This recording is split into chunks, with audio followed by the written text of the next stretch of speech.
Beberapa waktu kemudian Eragon sadar dari pingsannya. Karena bingung dengan apa yang terjadi, Bram memberitahu Eragon jika semalam Eragon baru saja menggunakan sihirnya. Tapi sihir itu bisa membuat si penggunanya lemah, bahkan yang terparah bisa mengakibatkan kematian. Bram pun mengajari Eragon beberapa sihir ringan yang bisa Eragon gunakan agar tenaganya tidak terkuras. Saphira juga kemudian datang dan mengajak Eragon untuk terbang dan mencoba beberapa sihir yang dia bisa.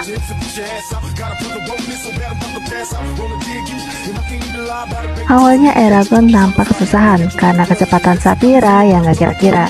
Tapi kemudian dia bisa mengendalikannya, bahkan mencoba sihir yang sama digunakan oleh Saphira untuk melihat hutan lebih jelas. Di waktu yang sama juga lah Eragon bisa melihat Razak yang sedang mengincar Bram di hutan.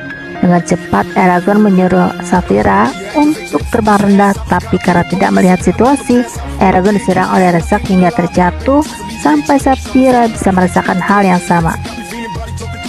Di saat Razak akan membunuh Eragon, Bram datang tepat waktu untuk membunuhnya menggunakan pedang sihir.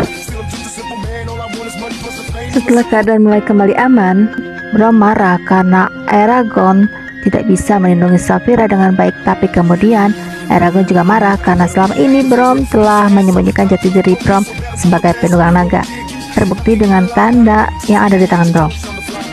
Karena sudah ketahuan, Bram pun memberitahu Eragon jika naganya sudah mati dibunuh oleh penunggang naga pemilik pedang sihir.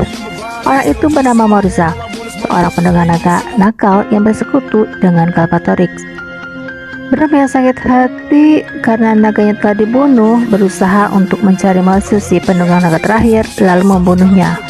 Tapi karena merasa malu dan bersalah, dia kemudian bersembunyi hingga bertemu dengan penunggang naga selanjutnya yang tak lain adalah Eragon. Di tempat lain, Urgal datang dengan tangan kosong kepada Dursa yang membuat Dursa marah lalu membunuhnya. Sedangkan Eragon yang sedang tertidur didatangi oleh Arya dalam mimpi. Terlihat Arya meminta pertolongan kepada Eragon hingga esok paginya Eragon langsung bersiap untuk pergi ke tempat Dursa dan menolong Arya. Bram yang mengetahui itu tentu menolak karena arahnya berlawanan. Padahal sebentar lagi mereka akan sampai ke tempat Gavarda. Bram berulang kali memperingatkan Eragon untuk tidak pergi karena nyawa Eragon lebih penting dari yang lain. Tapi lagi-lagi Eragon ngeyel dan pergi.